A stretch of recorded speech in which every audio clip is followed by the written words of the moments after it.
Ito guys yung proposed na paghihigpit sa examination of documents ng Immigration Canada. At sinasabi doon, nasakop nito ang application for visitor visa, study permit, at work permit, yung mga temporary. At dapat ay mag-comply tayo sa proposed na provision na ito ng examination ng Immigration and Refugee Protection Act. So, bagong paghigpit na naman ito guys. At yan ang topic natin ngayon sa ating video.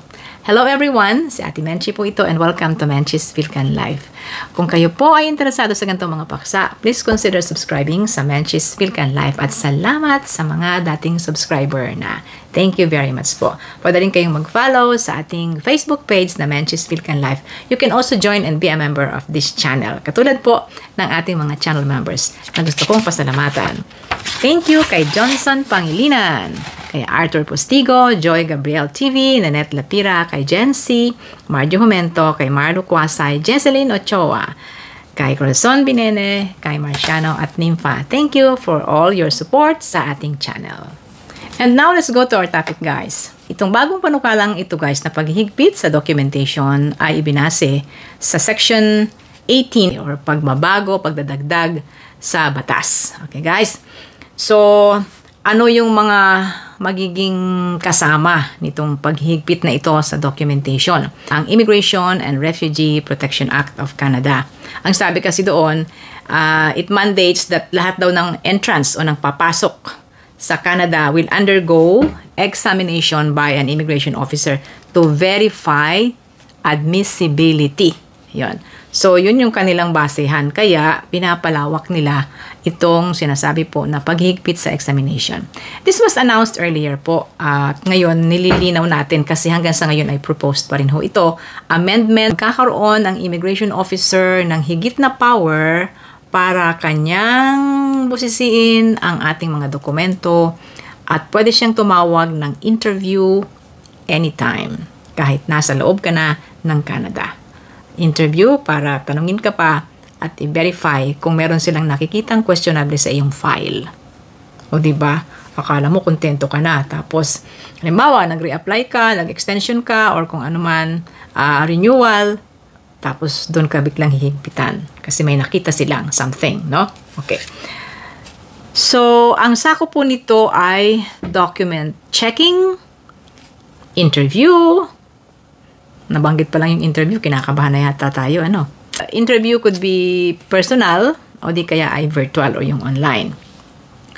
Pwede rin po silang magkaroon ng mga inquiries about your, halimbawa ay travel intent.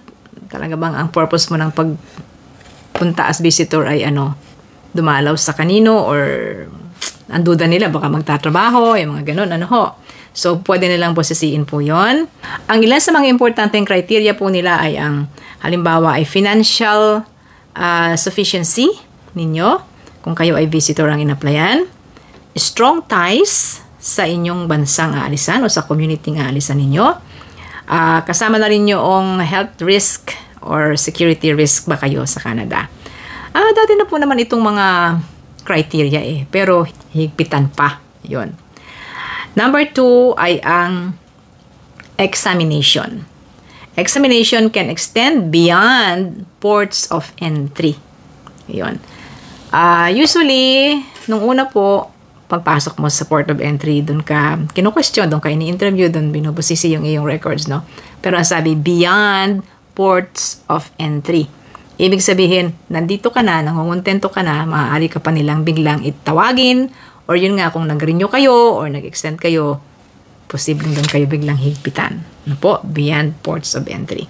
Kahit nasa loob ka na ng Canada, ay pwede ka nilang tawagin for verification.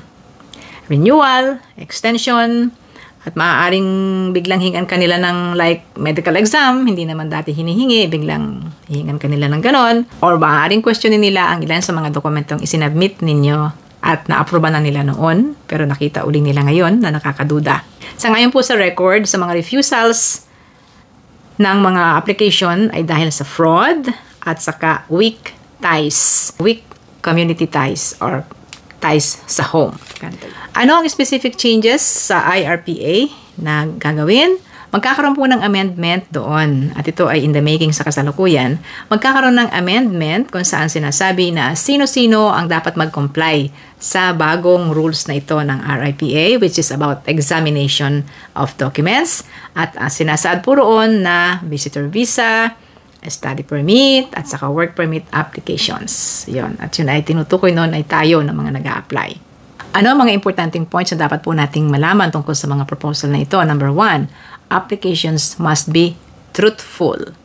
Kahit naman noon, sinasabi na yan, applications must be truthful. Documents must be correct. Hindi nandaya, walang signature na ginaya, walang ipinagawa sa recto, or yung mga ganun po, ano? So, applications must be truthful. Mandatory honesty in answering question kung kayo ay tinawag for interview.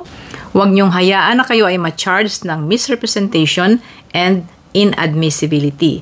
Ang misrepresentation po ay kung kayo ay nag-submit ng mga fraudulent na document, kung may mga mali-mali kayong isinabmit doon, intentionally or not intentionally, the moment na sinabmit mo ito ay nagre-representa sa iyong sarili, sa iyong application. Hindi raw po natin pwedeng sabihin na, well, officer, I might have submitted a wrong information or an inaccurate information. Hindi mo po pwedeng sabihin yun sa interview sapagkat lahat ng isinabmit mo dapat ay truthful, honest, correct. Another point, there might be a mandatory interview once na kayo ay nag-apply. Hindi naman tayo hinihinga ng interview. Visitor visa, wala namang interview. Walang interview portion, di ba? Work permit, wala namang interview. Study permit, wala namang interview. Pero, sa proposal na ito, we never know, maaari pong ilagay nila ang mandatory interview. So, makakadagdag pa iyon sa pagtagal ng ating application. Tsaka, yung kaba. Uy, nervyos. Maisip ko pa lang na i-interviewin ako, nininervyos na, di ba?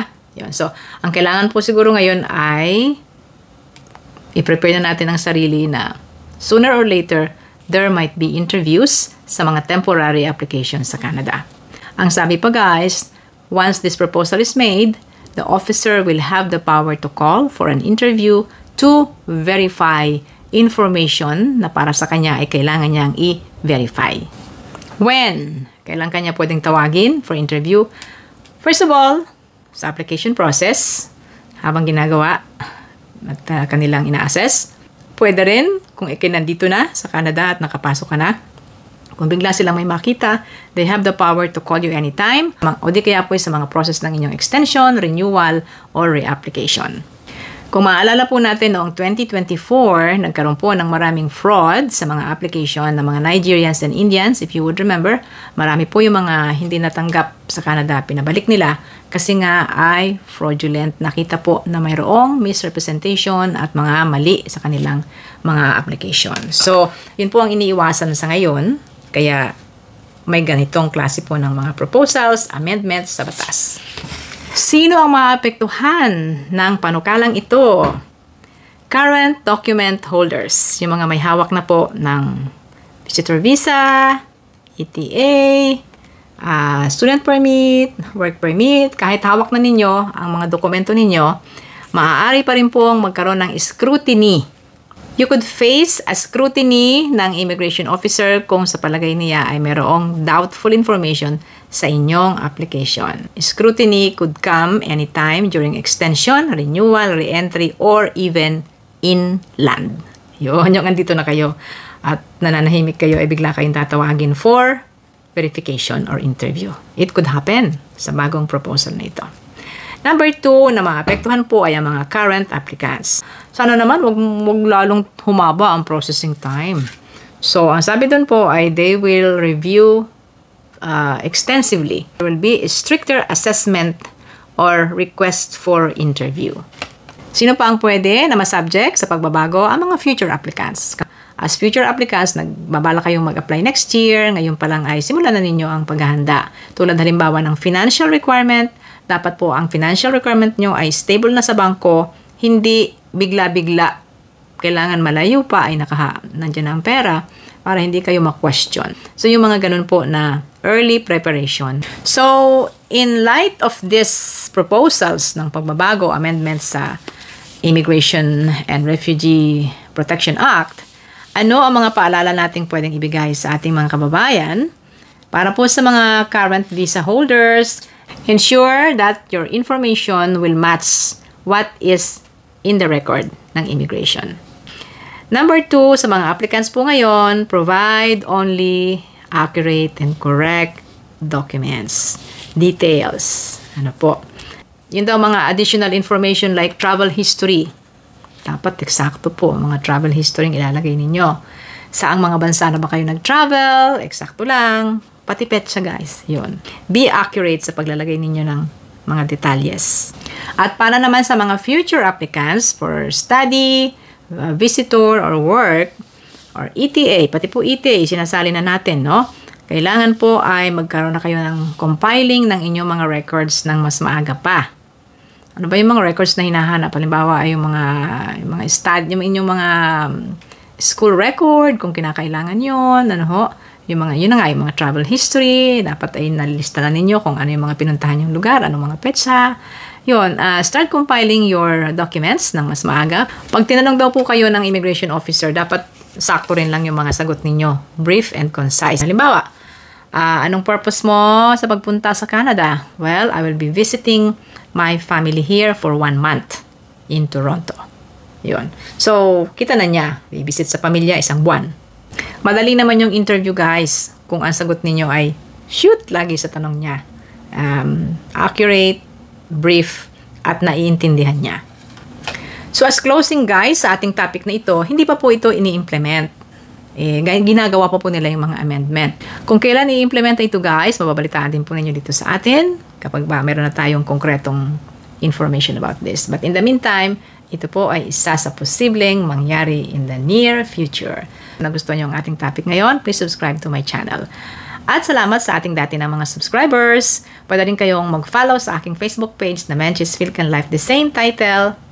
At pareho din po ang impormasyon, pero doon po sa ating Facebook ay mas mabilis at maiksing mga impormasyon. And then, pwede rin kayong mag-join and be a member of this channel. Salamat po sa ating mga channel members. Thank you kay Johnson Pangilinan, kay Arthur Postigo, Joy Gabriel TV, Nanette Lapira, kay Jency, Marjo Jumento, kay Marlo Quasay, Jesseline Ochoa, kay Corazon Binene, kay Marciano at Nympha. Thank you for all your support sa ating channel. So yun na muna guys. Thank you very much for watching. Hanggang sa susunod nating video sa Ate Menchito from Toronto. Thank you and goodbye.